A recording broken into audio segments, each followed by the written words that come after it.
Nnamdi Kanu finally speaks after he got saved in a fire outbreak in DSS custody. In fact, it was a very serious matter. A very, very serious matter. You won't believe it. You will never believe it. When I got this information, I myself, I was shocked. I was shocked. But, somehow I said to myself that something will be done to save Nnamdi Kanu. And it was so. Yeah, won't believe it was so. Let's check the content. This is morning news. So surprising that the DSS custody almost caught fire 3 days ago, knowing the fact that Nnamdi Kanu, the leader of the indigenous people of Biafra, who has been on trial for months now, is still in detention. Though the DSS custody didn't completely caught fire because some person outside the detention center were able to give it an immediate quenching. The leader of the indigenous people of Biafra was immediately whisked out of the detention where he was moment the fire broke out of the detention. So surprising that the DSS officers who were on duty were not able to discover or observe what was actually happening the moment the fire broke out. Till this moment, the people behind the fire outbreak has not yet been discovered, but information reaching the police made everyone to believe that an insider is behind it. Nnamdi Kanu, who was immediately rescued, spoke, telling the indigenous people of Biafra all that happened and saying to them that he's 100% okay. Thank you so much, Mazen Nnamdi Kanu, for speaking despite being under pressure. In fact, yesterday was a shocker, and even till now, the shock is still there.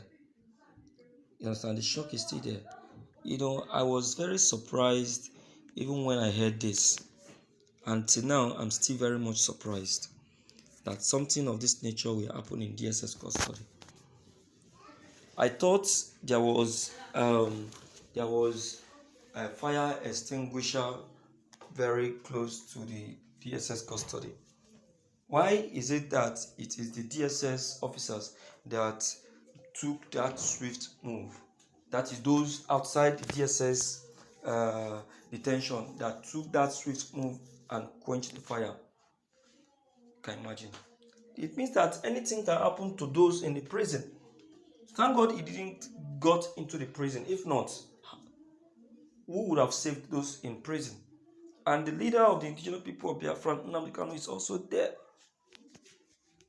Abba, my listeners, it's uncalled for. And this is why everyone is now using that medium to call on the federal government to hasten the trial of Nnamdi Kanu before more harm is being made, before more harm is being done. Because it's so amazing and so surprising. My dear listeners, Nigeria, the federal government are looking for a way to get Nnamdi Kanu killed without being stained. So that is why it was said that an insider is behind this.